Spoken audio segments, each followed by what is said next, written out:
where data meets design, you'll find today's next speakers. Sevil finds profound inspiration in nature's lessons, observing how beauty and its seasonal transition teach us about embracing change in our work.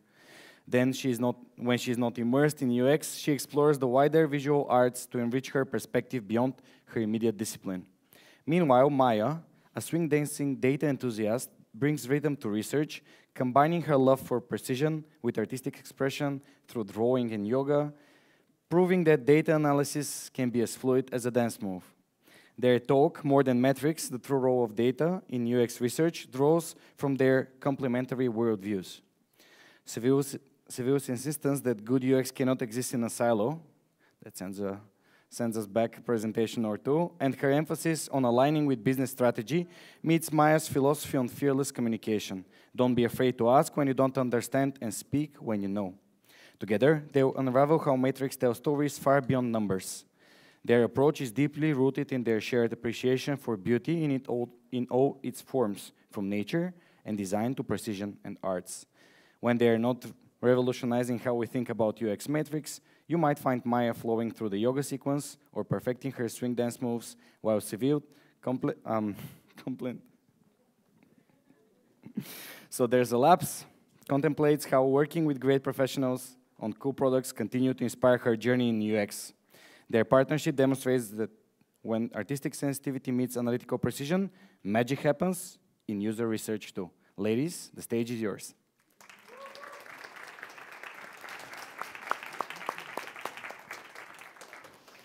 We always sound smarter in the intro for some reason.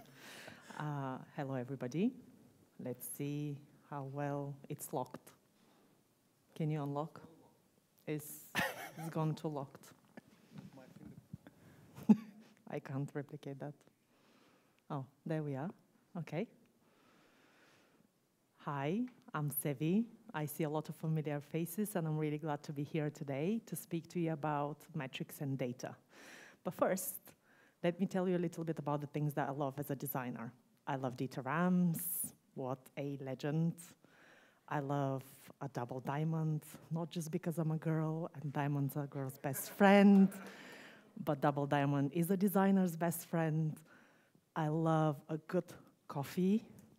For obvious reasons, I don't drink coffee at the moment, but I do get my daily dose of coffee in a fur version because my two rescue dogs are called Coffee and Mocha.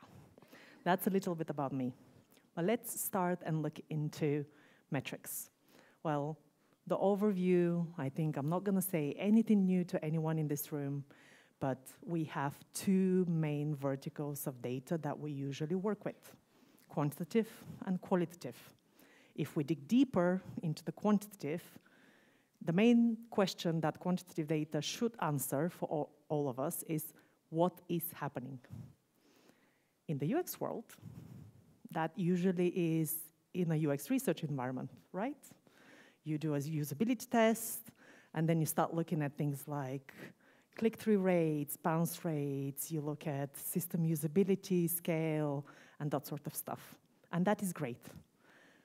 Do you, though, as designers, look at other metrics?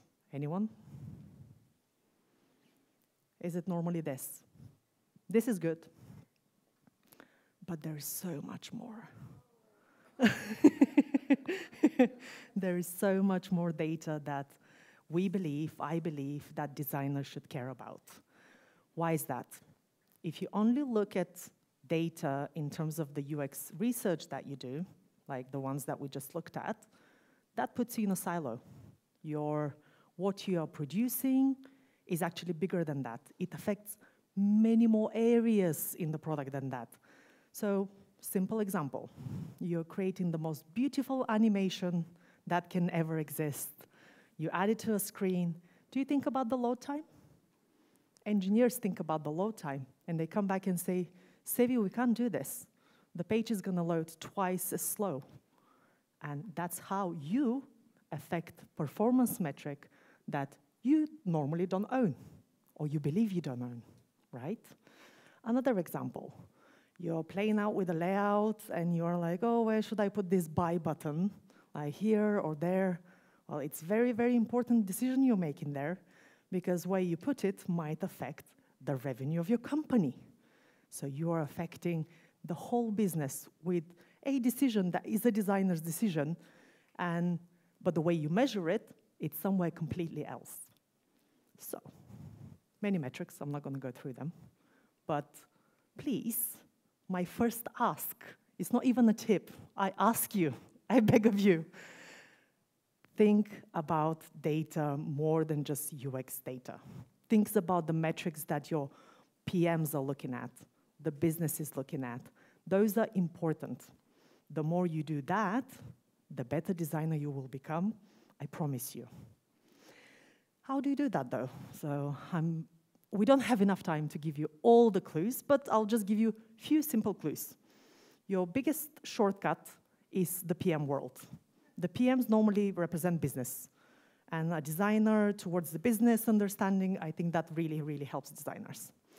So just spend some time living in the world of PMs. I love Lenny's podcast. It's a product podcast, but it's fantastic. Like, start bringing into your world more than just UX expertise. You have to blend, you have to get outside of your silo, and one way to do it, dig in a little bit deeper into the PM world.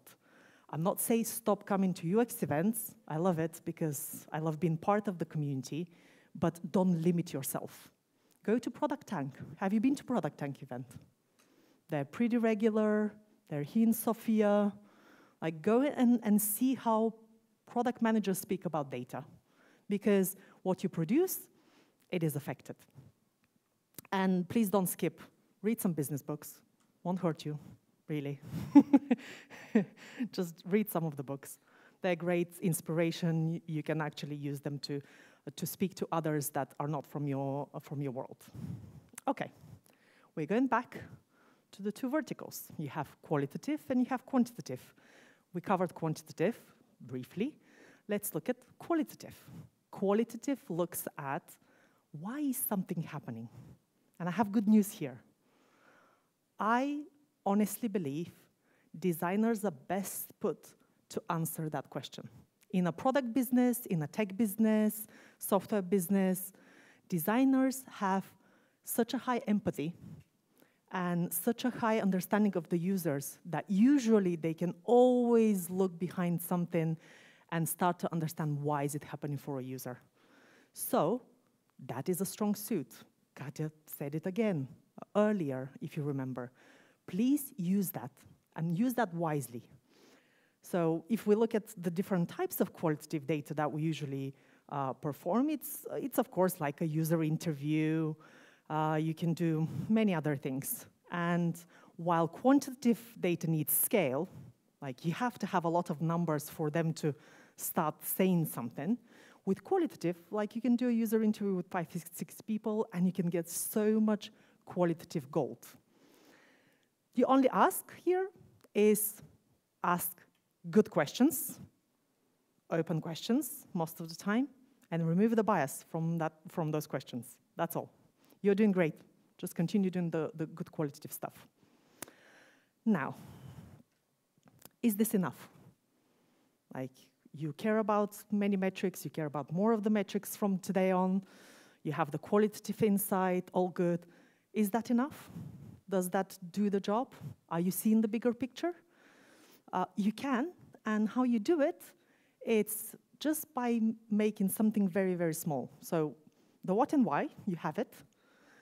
Many times I see designers come in, they bring me a report, they usually call it a report, a readout. They bring a readout and they say, here's, I have the research. There you go, Sevil.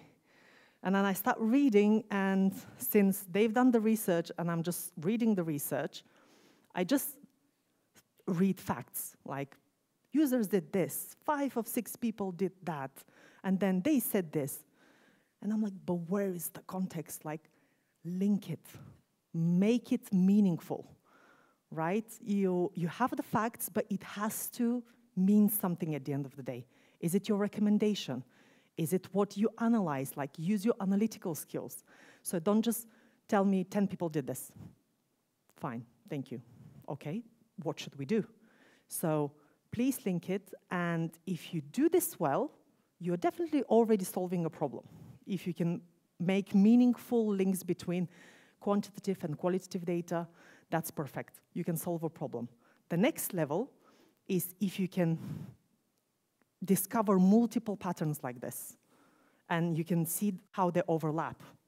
To me, what it tells me is that you as designer understand the bigger picture. You as a designer are likely to find a link cross-product. So not just in your product area or whatever vertical you work in, but something that's more meaningful to the whole business.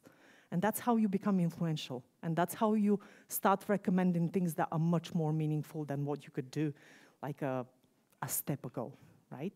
So try to know more, but also link them more. Okay, a lot of theory, it felt like. Let me give you an example. It's a Smule example, just FYI. We are from Smule. It's a singing app with a very heavy social element. We always do research. From one of the research, it came out that activity notifications, it's a very, very popular place for our users, especially the active users, because they produce a lot of content, other people join their content, and so forth. Socials are big, like loves, comments, follows, they pretty much all happen in activity, in notifications. So imagine if you're very active, and when I mean active, Maya will show you how active some of our users are, they have to scroll a lot. And what they told us is, I sometimes miss the notification I care about. I have so many that I miss the ones that I really deeply want. So, okay, we'll just add a filter. I'm pretty sure 100% of you in this room have done a filter, right? Raise hands. Have you created a filter and added it to a UI? Exactly. No rocket science.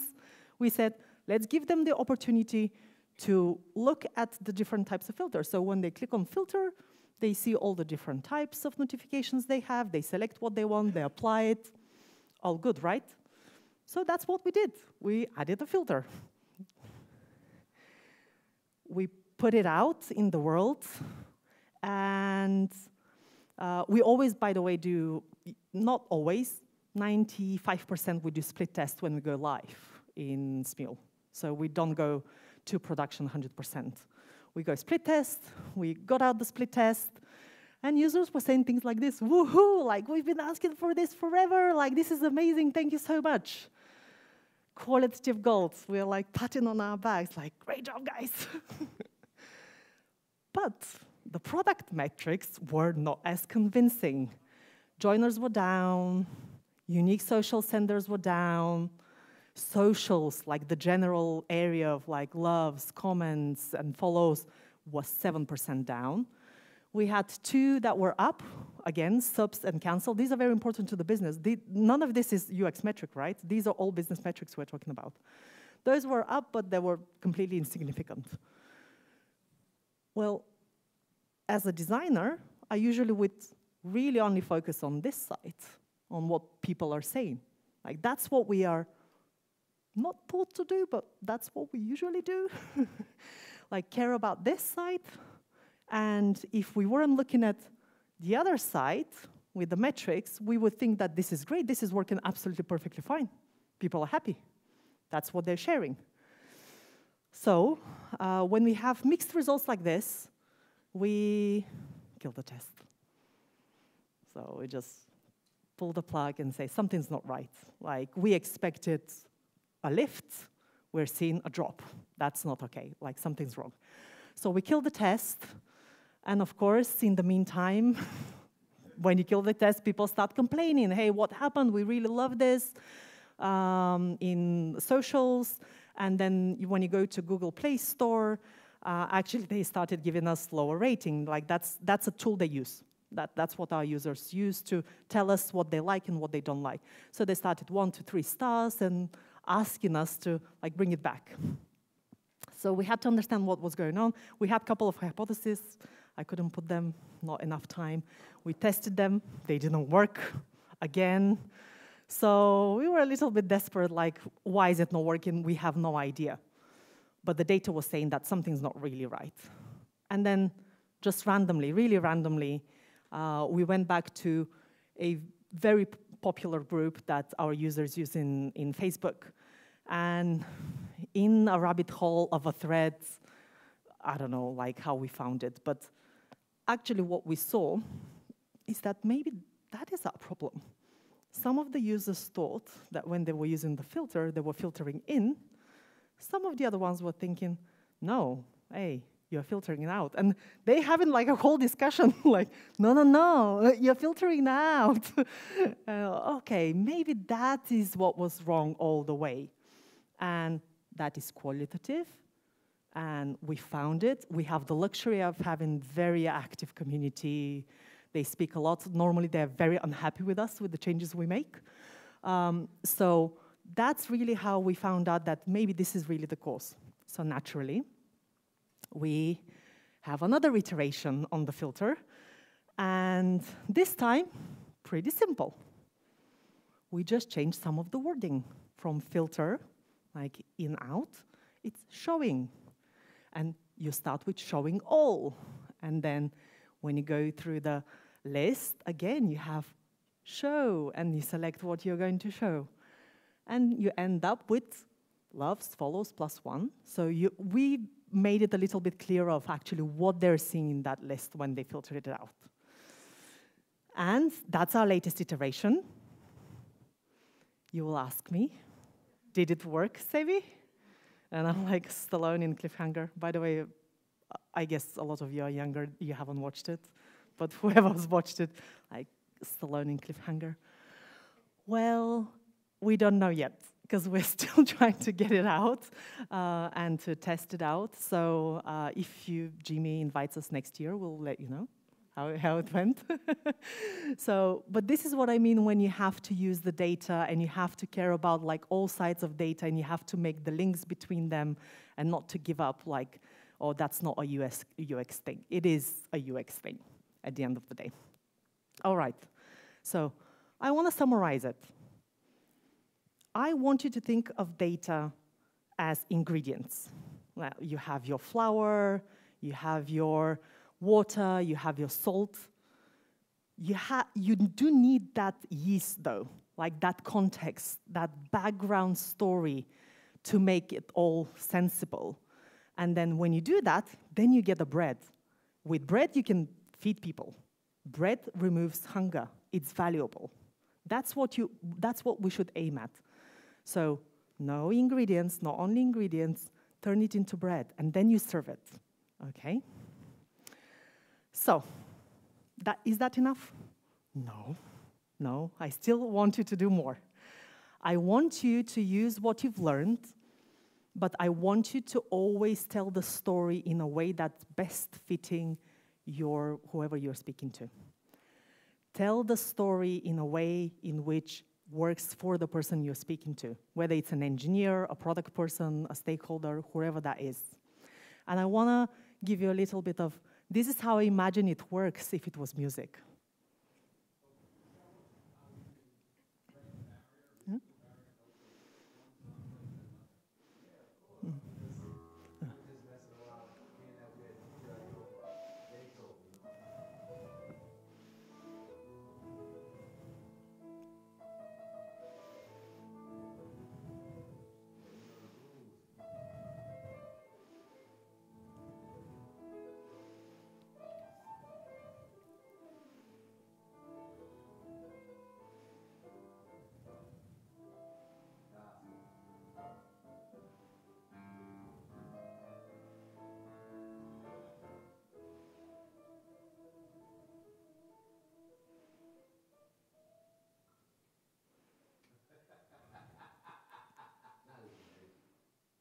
Oh, that's beautiful, isn't it?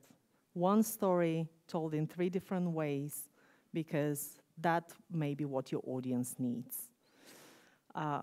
If this metaphor is not enough, I'll bring you back to the bread. Don't serve the same bread to everybody. I'm a baguette girl, but my CTO is a sourdough guy, okay? Like, you have to think about is what I'm going to present would be understood by the person looking at this? Do they really care about how I'm going to say it? Say it in a way they would care, they would understand, they would buy in. And then you have an ability to influence, to get buy-in, to grow your career, and to really become a better designer. All right, so going back to the filter example, if you ask me, like, so how would you do it? For the filter example, to my PM, it will be just a message in Slack. They know what we do. Usually, some of the UX research they would be involved in. So there's not much of a surprise when we tell them, hey, I think we have a clear hypothesis what was wrong with the filter. Like, can we catch up? That's more than enough with my PM. Your PM might be different. But for my PM, it's fine. To engineers, though, I don't do that. They're like, what did you do? You go and you spend a little bit more time in their heads, and their heads usually work with flows, and you show them, hey, this is how we found the problem, this is how the flow will change. Because usually what they're always trying to do is to understand whether what you have created is feasible. Can they actually deliver it? And does it make sense to them from an architectural point of view? So to an engineer, this is much more meaningful. So that's how I would speak to an engineer.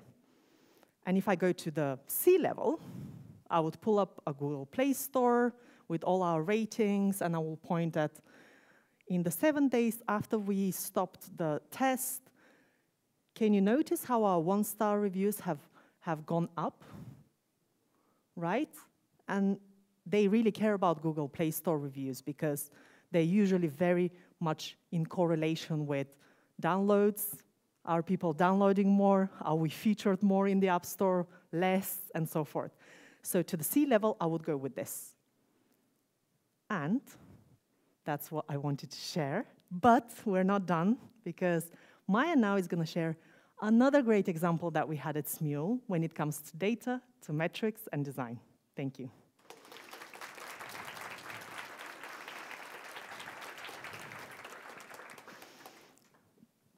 Thank you so much, Sevil. Hello, everybody. I am Maya. I love traveling around the globe a lot. And I also love to ride my bicycle. As you heard before, I love swing dances. It's one of my passions. And I love my adorable cat, Max. He's wonderful. In the past, I was participating very actively in organizing some local events in our community in Plovdiv, with shared interests in entrepreneurship, design, and IT. By the way, is there anybody from Plovdiv? Oh, great. Let me now introduce you what our users actually are doing in Smule. We're Smule. Our mission is to bring people together through the power of music. You probably know this artist, and most probably you don't know this guy. Now, what are the odds of them singing together in real life? Slim, right? But that's the beauty of our app. You can sing with an artist, with your favorite character, or why not with people you've never met before? At Smule, we believe strangers are friends we just haven't made yet. So this is in short what they're doing. They're singing a lot, recording from everywhere. They're also socializing, which means they're having fun and they're creating a lot of content. I would like to show you, this is a real example, by the way, and we have many users like this. Just see how many recordings these users have created. 32K. Can you imagine this number? For me, it's huge. And also they have 34K followers. It's really a huge number. And they're following plenty of other people. So what do you think a creator like this would like to see about their content? Any ideas? Yes, exactly. I will share with you what we found in one of our past researches. 87% of the participants, they really needed to see some kind of profile insight and statistics. So we had the user need defined, and we started designing the new feature profile stats. most important, we were very well equipped. We did 4 user researches, which helped us to very clearly understand what our users need in practice. Another important thing, we had a real story to tell to the users. You will now see on the video here, we decided to provide them a lot of filters about their content. In the first tab, recordings filtered by their type solo, duet, and group. We also provided the way to see how their recordings are performing during the time regarding the comments, loves, and plays. In the second tab, network, we were showing how they're engaging with their own network, with their followers, people they're following, and with the non-followers. Great. Very exciting. We were very confident that we were doing the right feature, the right way. It was time to present it to the stakeholders. This is us. And of course, we said, it will require 6 months of development. It's like nothing. What do you think was the response from the stakeholders? Anybody? Any ideas? Okay, I will show you. Yes. We had no. Why is that? Well, despite the user need was very well defined and the UX was validated, something very important for us as designers, but somehow we didn't consider this extremely long development time.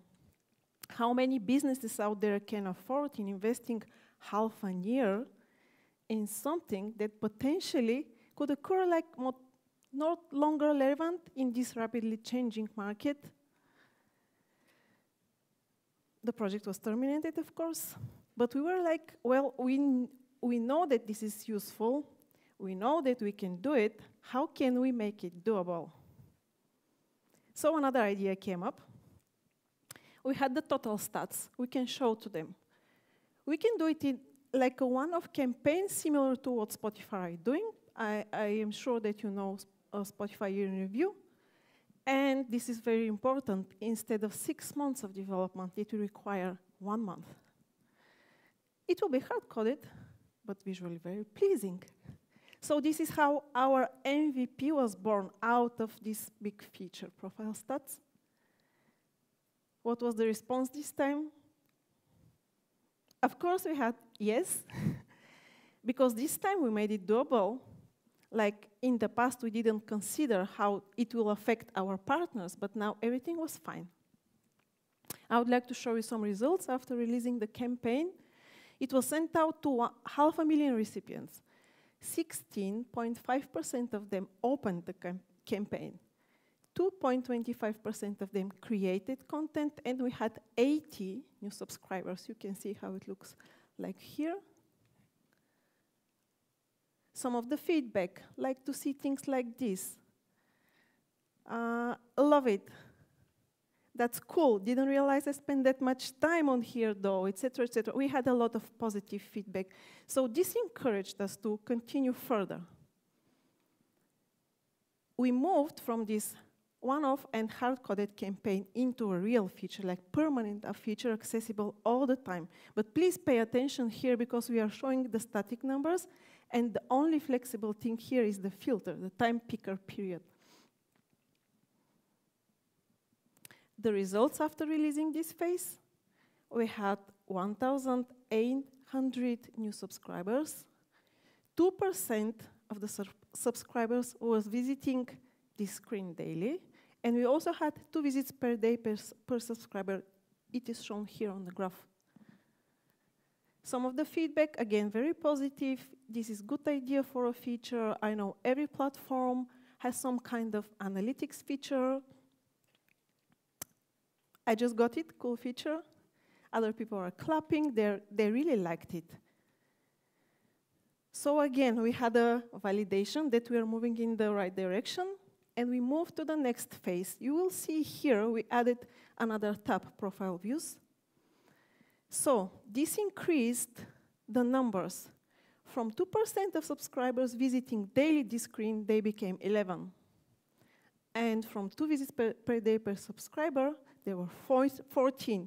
See this peak here on the graph. Now I would like to share another feedback with you because it's coming very interesting. I have it on Android. It looks like some basic level time range analytics. This basic level, is it some kind intriguing to you? We realized that we were missing something. Yes, we made the feature doable, but somehow we didn't share the story behind the data, what Sevil said before. You know, it is very important to give them this deeper context behind why.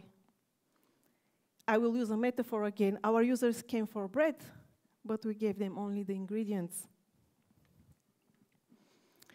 Of course, we moved to the next phase, phase 3.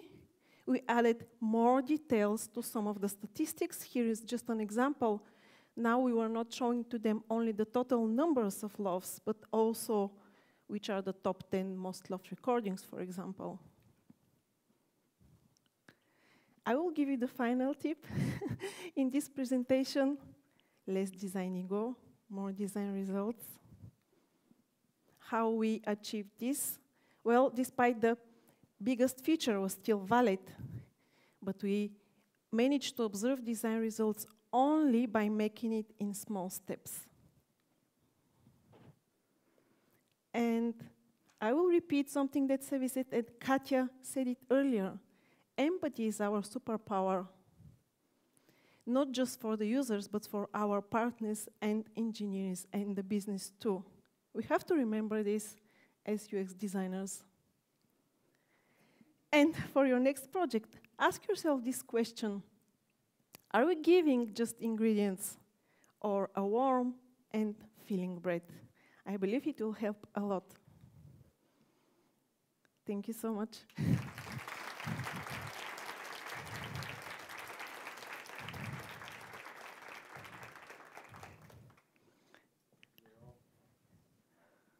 Am I? Yes. Sorry. My bad. Any questions? Over there, please. Yeah, ladies, please. Yeah. As we don't know who the yes. question is addressing. Hi, my name is Radostina. So my question is, have you analyzed how many are the power users that are demanding this feature? Because this is like the why you are starting this initiative. If most of the users are not having 34,000 videos, then what's the audience of this feature? So for me, this is the first thing to analyze when starting such a project, and I'm wondering if you did this. Yeah, you're completely correct. This is only for our subscribers. We have about 20 to 30% subscription rate. So it's for 20 to 30% of our user base. This would be useful. When you're a subscriber, they usually create on more regular basis. They're paying for it at the end of the day. And believe it or not, we have subscribers that have been subscribers from 2016 non-stop. So it's a very healthy community. And for them knowing what's going on with their content, imagine there is a second effect to the people that may not be using this feature, but for the creators to know what to create more, what invites to give others, for them to join. So it has a double effect. Even though they will not use profile stats, for the non-paying users, it's still meaningful because the creators boost the joiner experience. So that's why it makes more sense on longer term, bigger picture. Yeah. Thank you. Okay. I have a question for you. Oh, there are two. Go ahead. Ladies first. Hi, my question is everybody on your team, as design team, looking at the stats?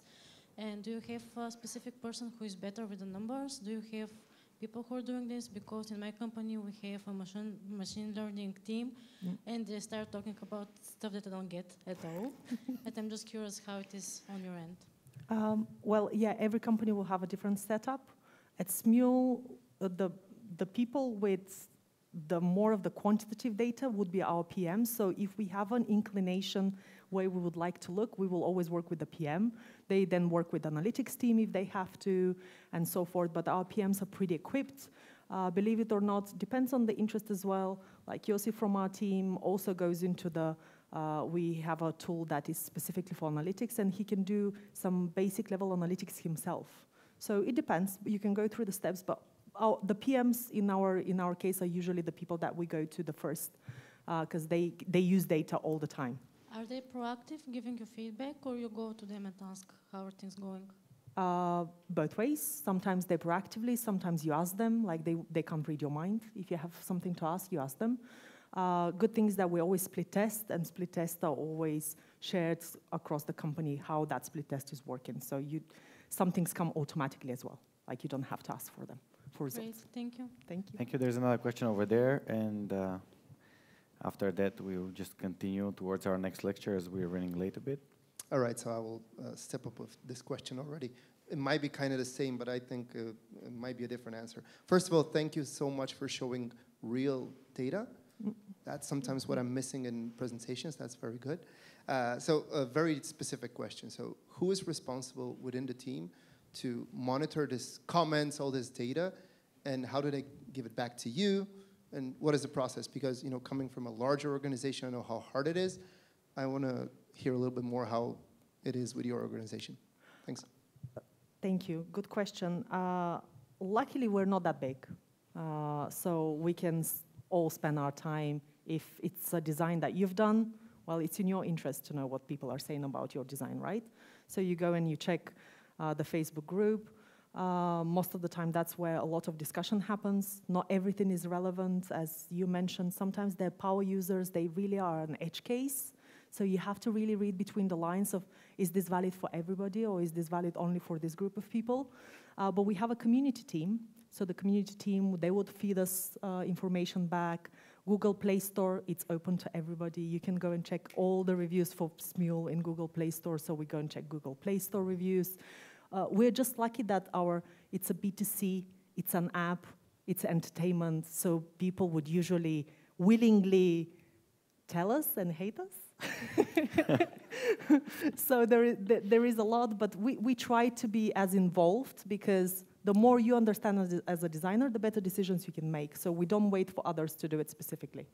But if they do, they come to us and give us information, we'll take it. Yeah, thank you. Yeah, well, a very insightful presentation indeed. Thank you, dear ladies. Thank It was you. amazing.